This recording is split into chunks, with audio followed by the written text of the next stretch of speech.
Denver to get gold, right?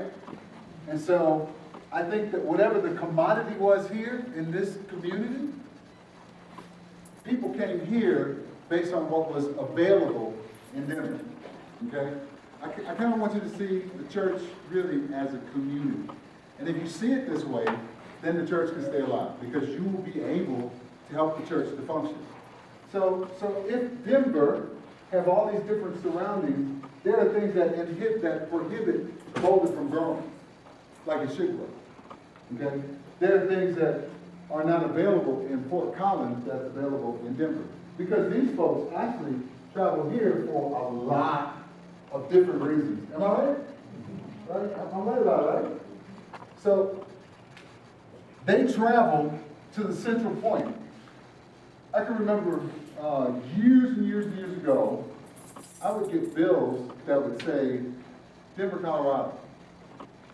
I'm like, they don't have a local office here in New Orleans? You know? And then other places I went, I was like, man, I keep seeing Colorado. Why is most of the major businesses, corporations, were in Denver? Because Denver is also noted to be the what? Technological part of society. So a lot of major corporations, business offices are here. When I got here, I figured out how many universities were here. I was kind of blown away at all the different universities that were here. Different types of universities, you know, things of that nature. Then up around Boulder, where you did a lot of scientists and scientific stuff that's going on up there in Boulder.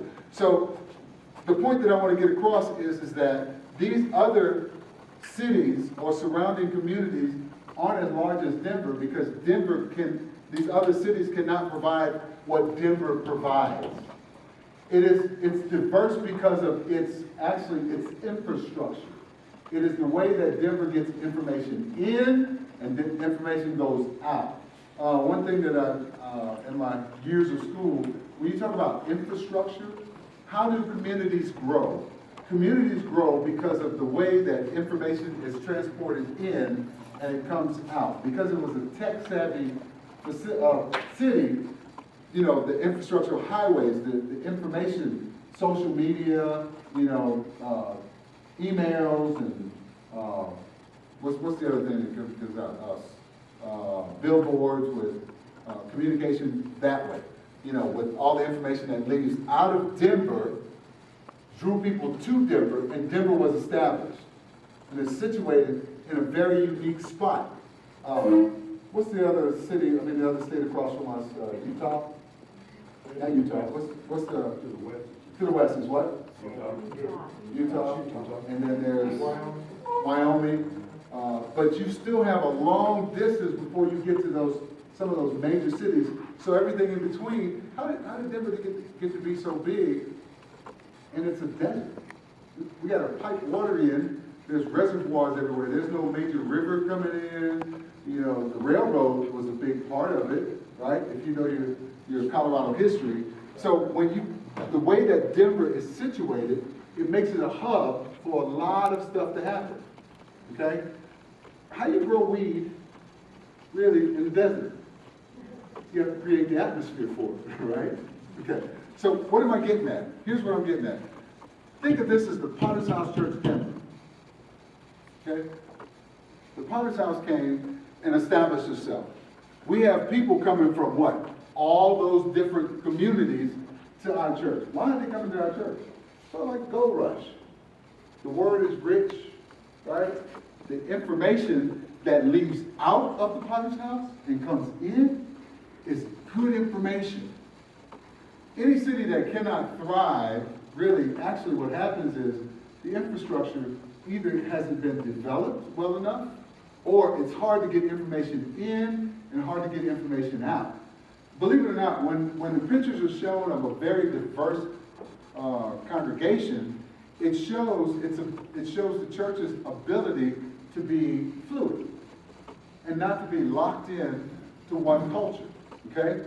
Denver's ability to survive is actually built off its ability to be fluid, to be, you know, diversible, you know, to have a lot of diversity.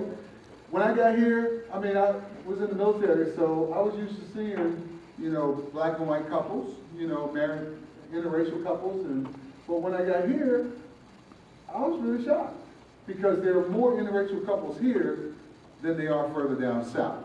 All right, and I did a piece on this one time. Was in about the next 50 years, we're not going to really be able to tell the races. Did you know I'm French? French and Indian. My mama's last name was McGraw. If you look at my grandmother, she's full-blood Indian. She has coal black hair. She's 98 years old. She's still alive today. And my daddy, right, his father's name was Clarence Flemon Baptiste. And so his people, though, Ronnie Lafleur, was French. And they weren't, you know, they happened to marry a slave, and I got my color from Lafleur. But if you look at 4 of my siblings, they are not my color. They're white and got good hair. I got the nap, I was like, I don't know what happened with my genes. You know, you look at a picture of my mother, I don't look anything like my mother. So, and I said that, you know, one of the papers that I wrote while I was in school is that everything's going to change. You won't be able to really depict a certain culture or color because the more we merge, the more we lose our flavor, so to speak, and our culture changes. So when I talk about community, when you think about Denver as a whole, the culture here is so different. It is totally different. If you go to New Orleans, the culture is different because it's built off of certain different industries that came in to help to develop it. In New Orleans, say this is New Orleans, there's a river that flows right through it, okay? And then there's the Gulf of Mexico on one side, the river on the other side, the lake on the other side. The lake, they would bring stuff in and have it waiting to come down through the canals to go up through the port of New Orleans to drop off commodities, right? And then travel back out into the Gulf and then into the different cities. So what they did was, New Orleans was built, just say the river is here, New Orleans was built, well, it's more like this. And then there's a crescent right here in the city, what they call it, that's why they call it the Crescent City. But New Orleans was built more off of slaves that were imported into Africa. That's the theory that they say where, you know, hurricanes would always come up through the Gulf and hit because the witch doctors cast a spell. Did y'all ever hear that before? This is interesting stuff, huh? It's noted in African American history is that they cursed the New Englanders for stealing the slaves, taking them out and putting them in the states to develop their land. So there was a curse put on them. And so, because most of the storms that come up that way, they come off the coast of Africa. Isn't that interesting? That is so interesting. I was so intrigued by that. So, but anyway, right here in the Crescent City, the reason why there were so many African Americans is because the projects were built right on the side of the river, right? The projects were built there because they were low-income people, they were uneducated people, and the uneducated people were needed to offload the ships and stuff that were coming to the port. One of the major things that was coming through there was coffee. Did y'all know that? Coffee came in through the port of New Orleans, and coffee spread. You know, that's the way it kind of spread. And there's still a big major industry there. When the price of coffee goes up, there's something happening in New Orleans at the ports of New Orleans to get the coffee in and out.